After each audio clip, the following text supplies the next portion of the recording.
Hello, trumpet players. So, I had, and I haven't been through them all yet, but you know, those behind the wheel videos that I do, where I get to the gig early and share my thoughts with you, whatever I was thinking about on the way to the gig. I had about five of those queued up, ready to go.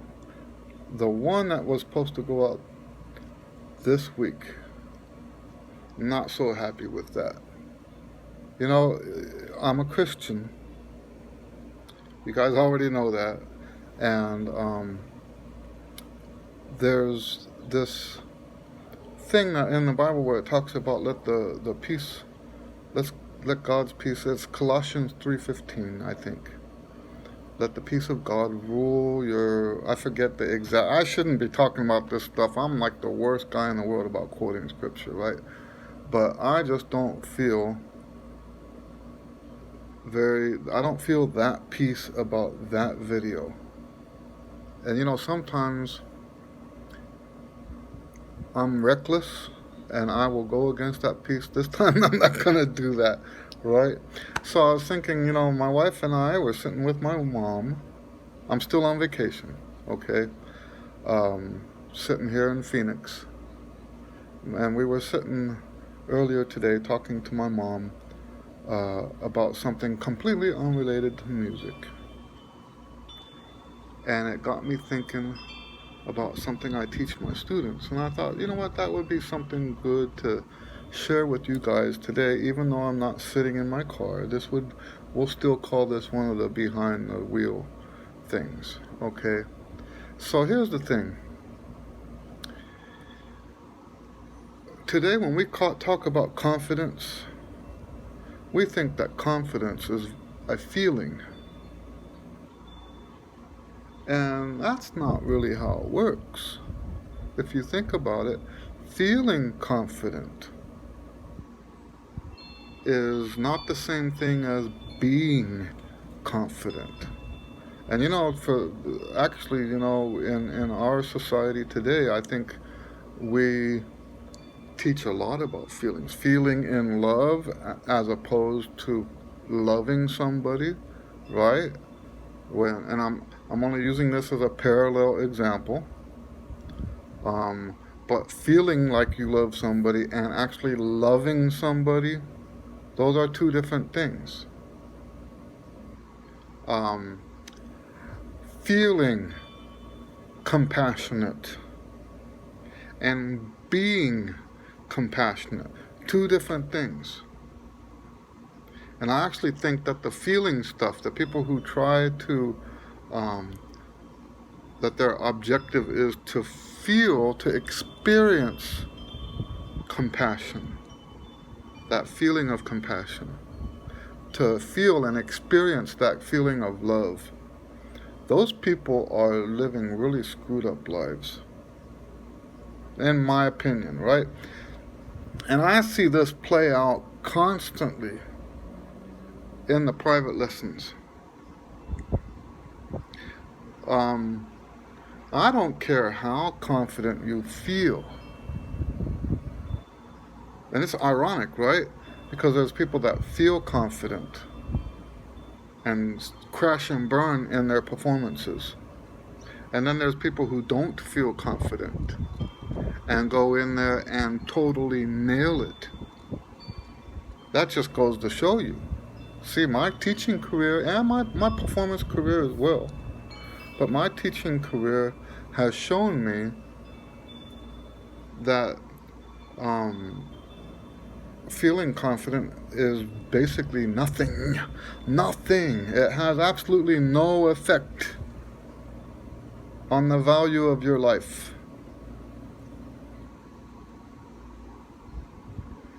You know, if you emphasize feeling confident, let's say you've been working on, and I know a lot of you that are watching this might be high school students in the state of Texas because I publish these videos, right? And I don't know what percentage, but I know there's at least a portion of you guys are high school students that are trying to learn the all-state etudes. Okay, and welcome to my channel. I welcome you here. You guys aren't the only people I'm talking to, but let's use you as an example. Let's say that you put your emphasis on feeling confident about the etudes, but you don't follow the proper procedure for learning the music. How much is that feeling confident going to help you?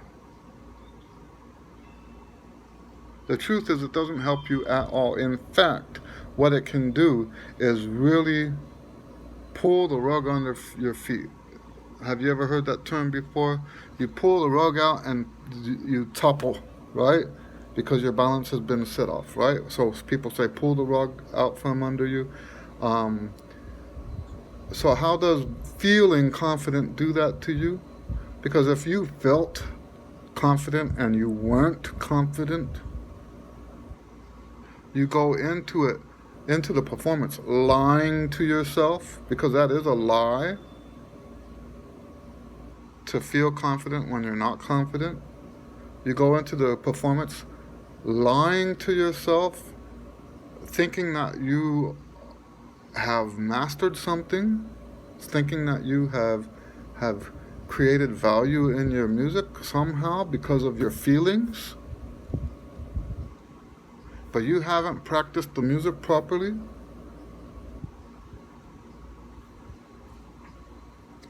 That is gonna make you go on this head trip. I'm not a psychotherapist or anything like that, so don't get me wrong. I'm not qualified to talk about mental health, okay? And I won't act like I am. A lot of people do that. That's not my intention here. I'm talking more about practical stuff. I'm talking about what I have to deal with in the lesson. The next week you come after your audition or your performance, and you've crashed and burned, and your whole world view has come to a screeching halt because you felt that confidence that was supposed to carry you through all of this, and it didn't work. Right? So I'm not talking mentally necessarily. I'm not an authority on that, but I am an authority on what happens when the afterwards, because I've had to deal with this with literally hundreds of students.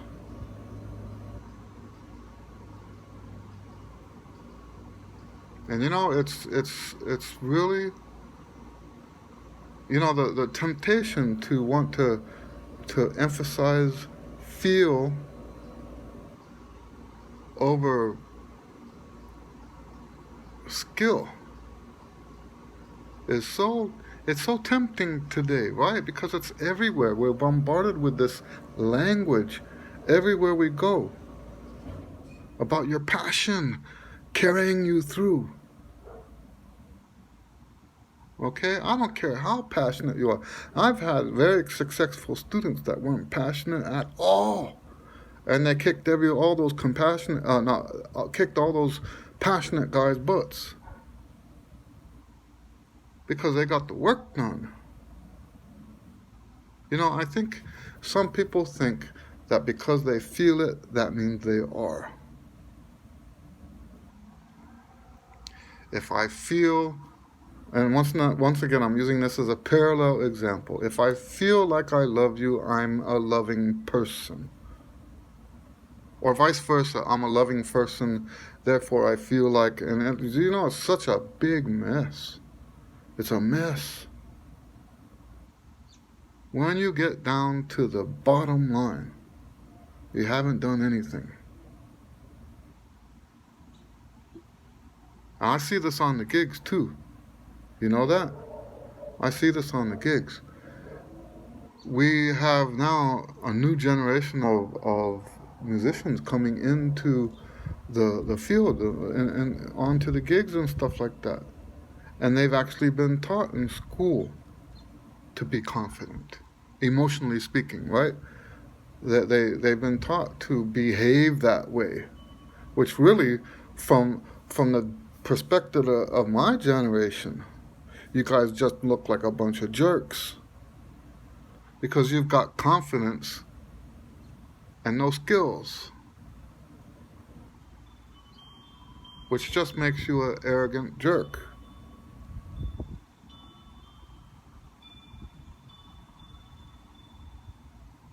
Yeah, I know that's a tough pill to swallow, but it's true.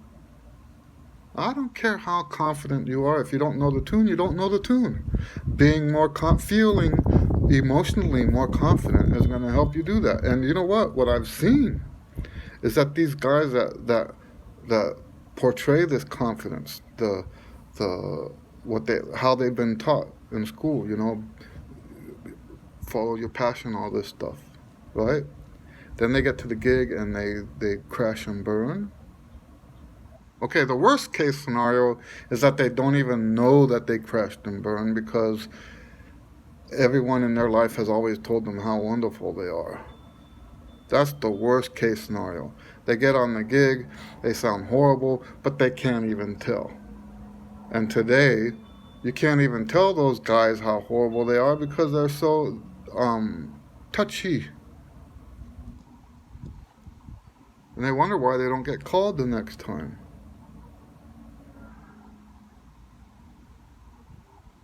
But yeah, why? Anyway, so what I'm saying is, so that's the worst case scenario is you don't even know you sound horrible. But then there's those guys that they have all that confidence, the false confidence, right? The emotional confidence. They have all that emotional confidence. They get to the gig. Someone says to them something about how they're not phrasing right, or they're playing the wrong notes, or they're dragging, or they're rushing, or someone has some kind of criticism for them, and their confidence is shaken because it wasn't real confidence to begin with, right? And it starts this emotional. Once again, I'm not a psychotherapist or whatever, I'm not one of those, but I'm telling you from my observations, these guys have this like up and down roller coaster ride of a life. They hate themselves, they love themselves, they're confident, they're they're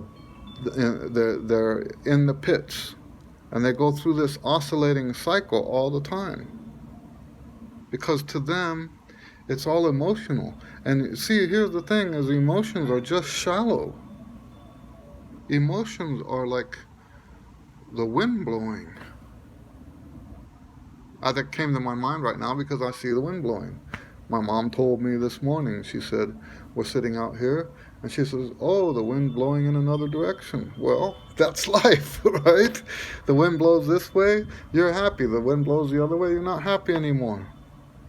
Okay, that's how life is. So if you're gonna base your whole career, your music career, on your emotions, Jesus talks about building your house on the rock and building your house on the sand. In this scenario, we could use that example and say that building your house on emotions, building your career on emotions, is the sand. The sand, your emotions can be wiped out by one person saying one nasty thing. And that's one of the problems with society today, isn't it? If someone says one nasty thing, and what has to happen? He has to pay. How dare he say something that hurt your feelings? Right?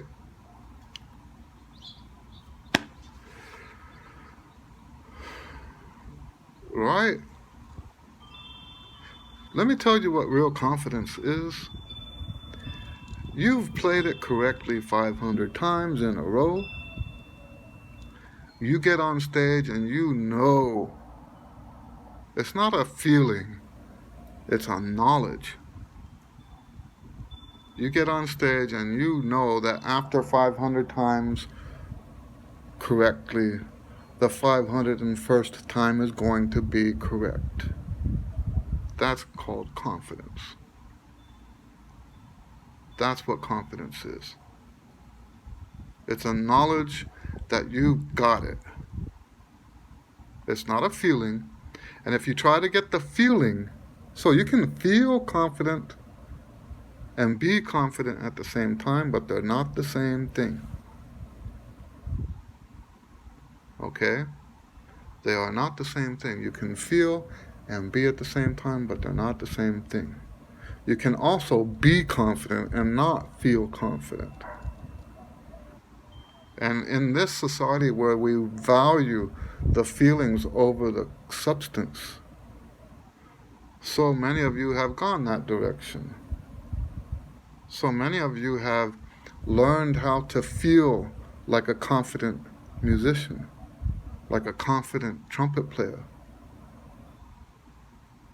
but undeservedly so. You don't have the skills to deserve to say that you're confident. And that's a travesty, in my opinion. That's a travesty. If you prioritize feeling over being, that's a travesty, and that's the first step in having a really screwed up life.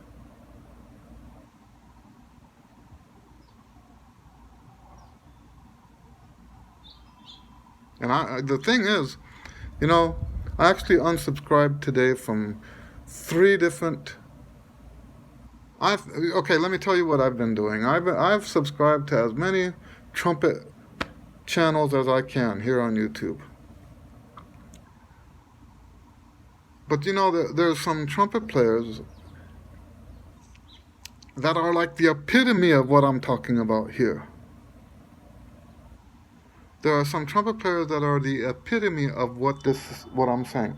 They have all of the emotional confidence and they can't play their horns.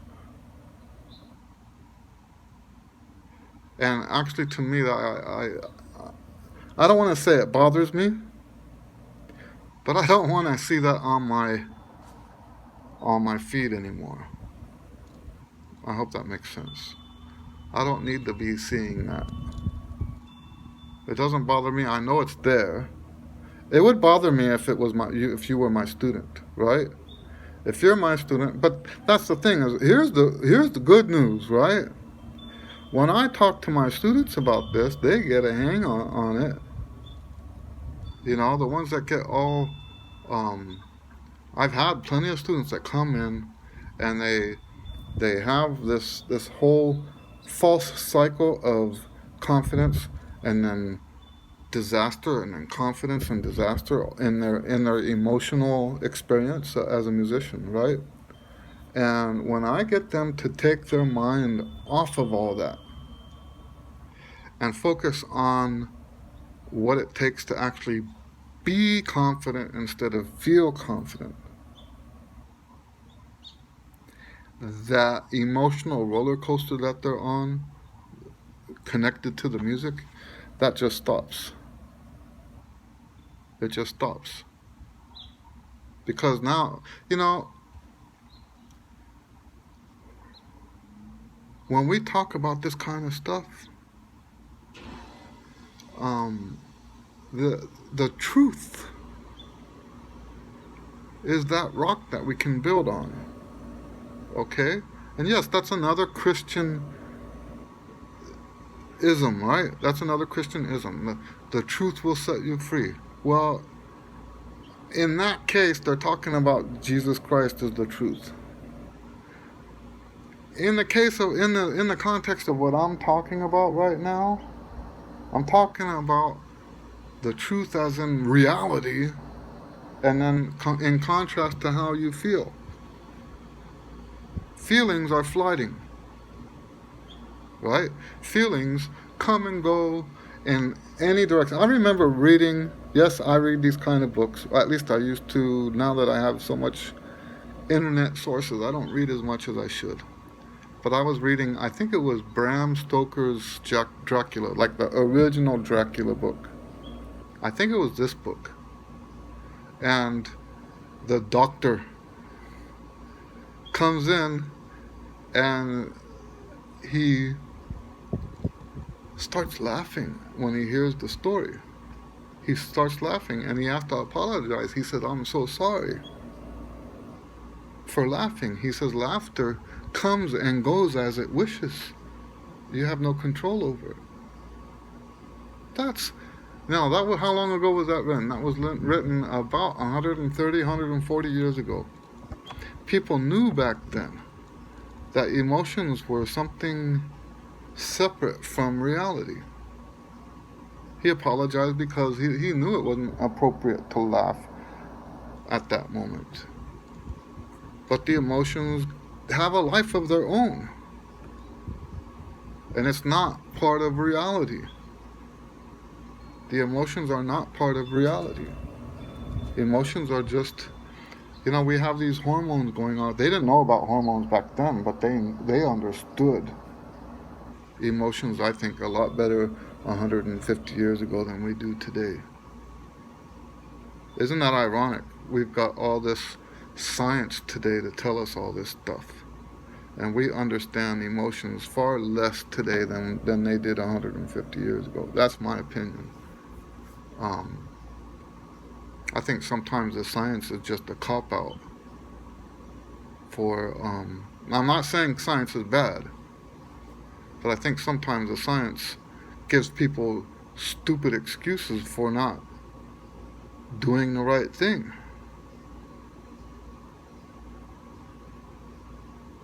A good example of that, I know I'm on a tangent, a good example of that is these personality types, and I know what my personality type is. I was over 50 years old when I took my first personality test. So it's different for me, right? Because when I'm reading that stuff and answering the questions, I'm at 50 years old, I already know the answers to these questions because I've lived those questions many times in my lifetime, many times over, right?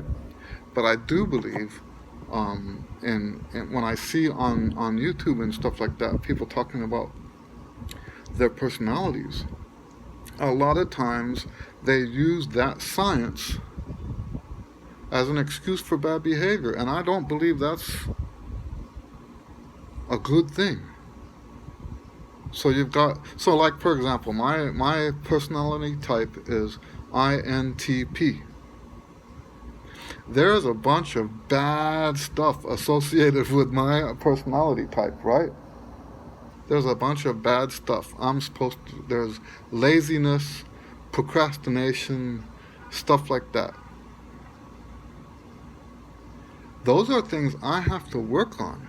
And if I were to say, well, the science says that I'm a lazy person, I procrastinate, and stuff like that.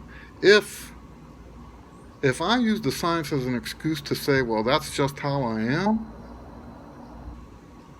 most of the stuff I've accomplished with my life would have never happened.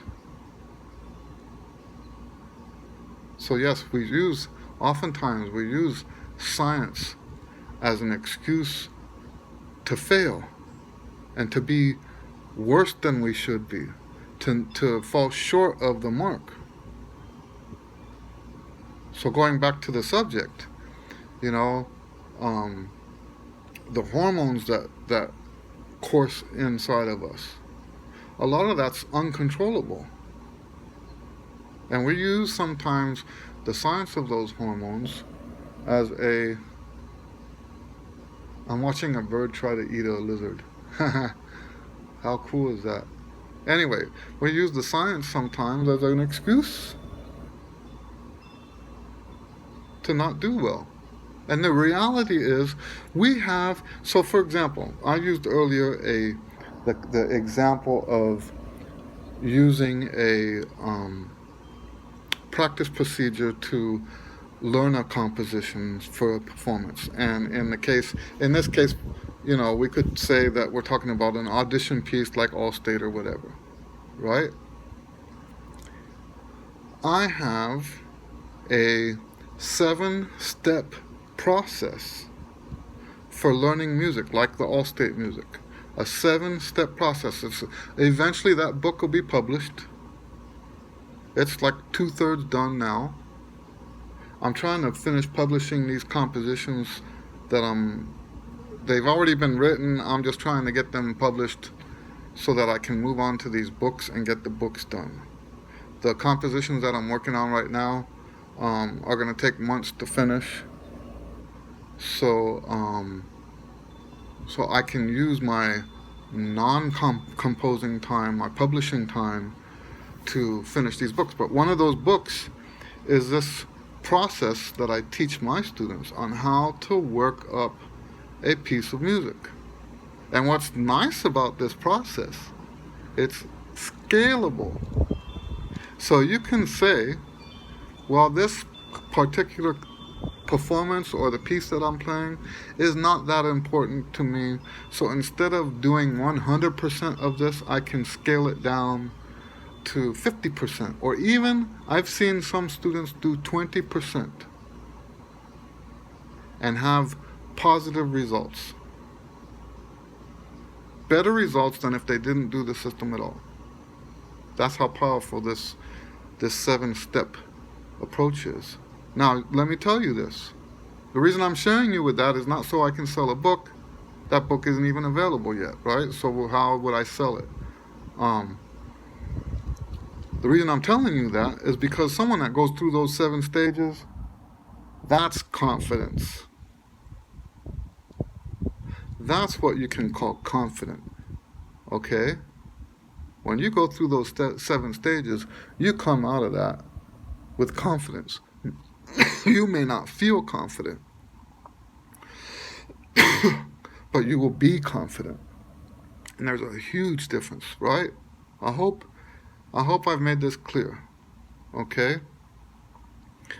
Feeling confident, being confident, 2 different things, okay? And as a side note, if you are one of those who has limited skills but lots of confidence, emotional confidence, right? If you're one of those, you're very irritating to those of us from the older generations. It's extremely irritating to us because you come to the table with a big mouth and nothing to back it up with, okay? And I'm not talking about any specific people. That's not right. I'm just talking about the trend in the younger people today.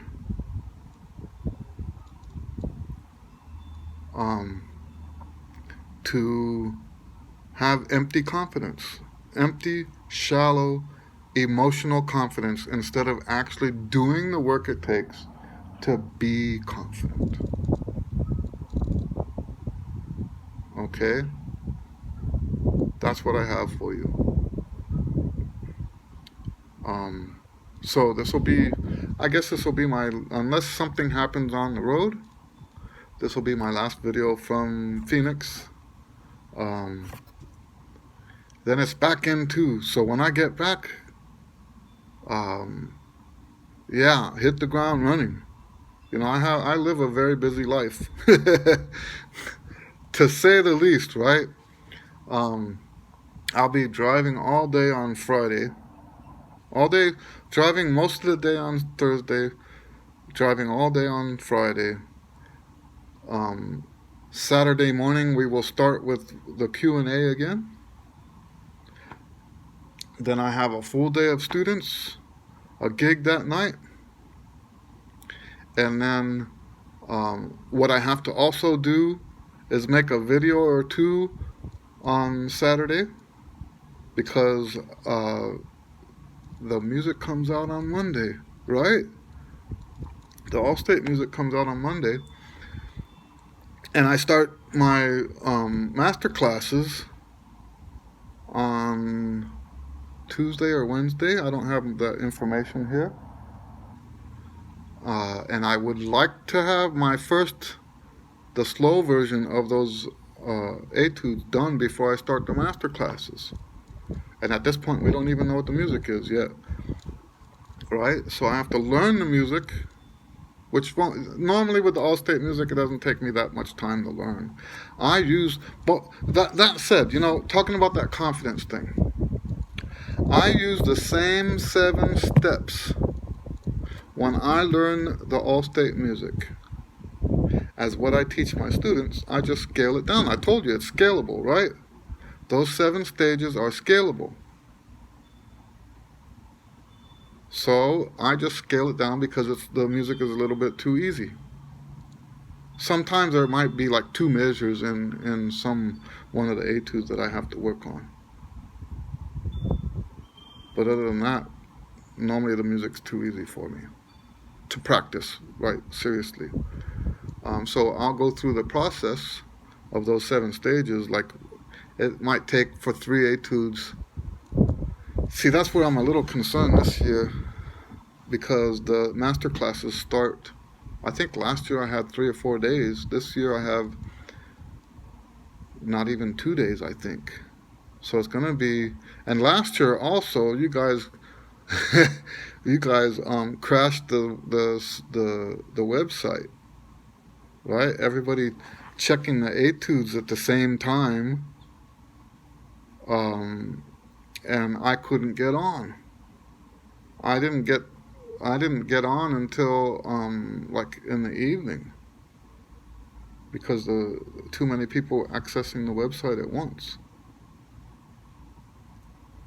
So yeah, that's a little concern for me right now, because I need to get those videos done before the master classes start, just because there's no time.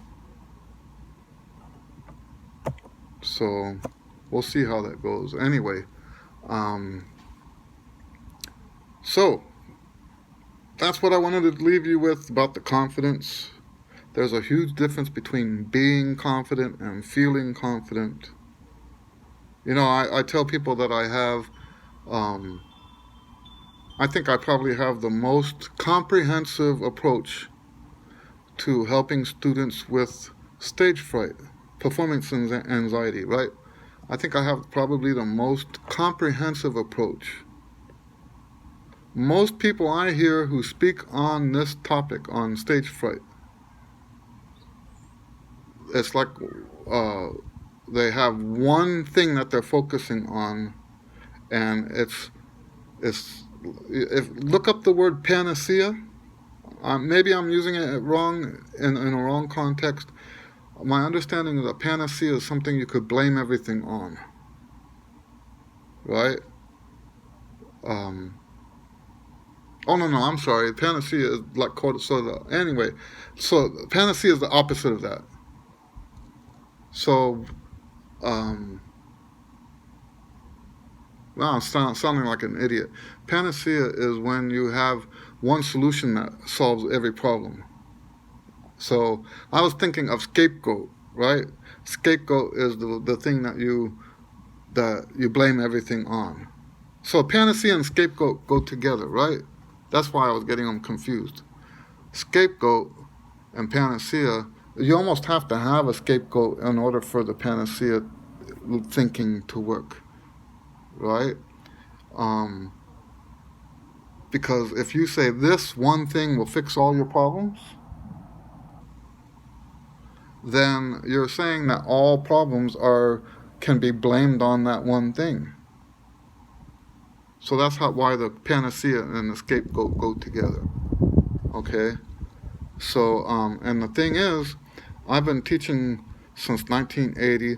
I myself had issues with stage fright. There isn't one cause.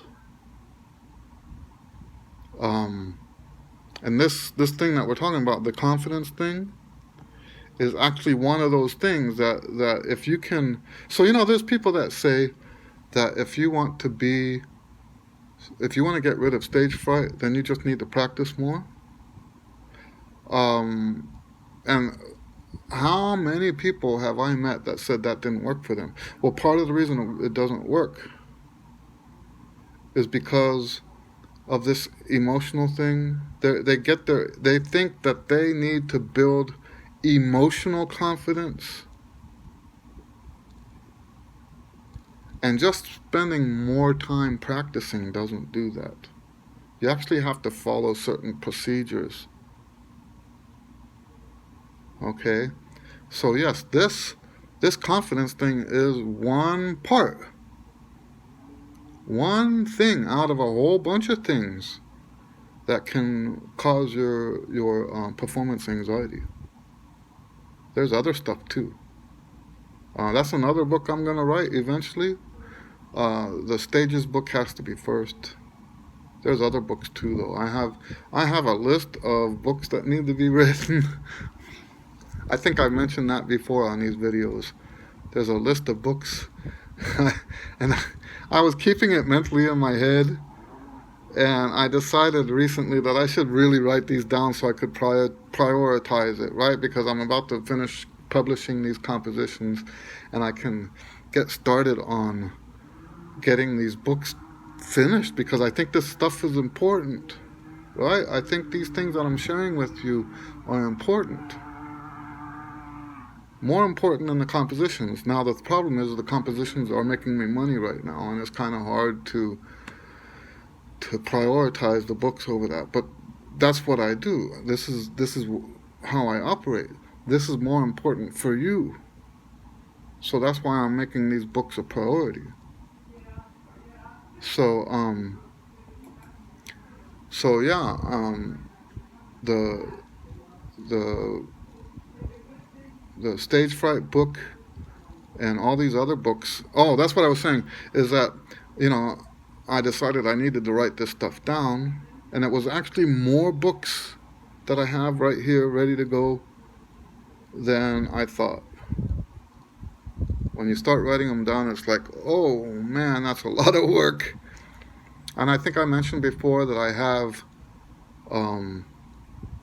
3 books that the content is finished, and I just have to go through that process of actually finishing the publishing part of it. 3 books. 2 of them are routine books from the Chops series. The Trumpet Chops Tyro and the Trumpet Chops Player. Those 2 books are ready to go. I just need to publish them. But anyway, so after that, somewhere, I'm hoping, I don't want to give dates because, stuff comes up. But I'm hoping the next 2 or 3 books down the road, this procedure book, the one about the 7 stages for preparing a piece of music, I'm hoping that's like 3 books away, 4 books away. Okay. I just need to finish the content.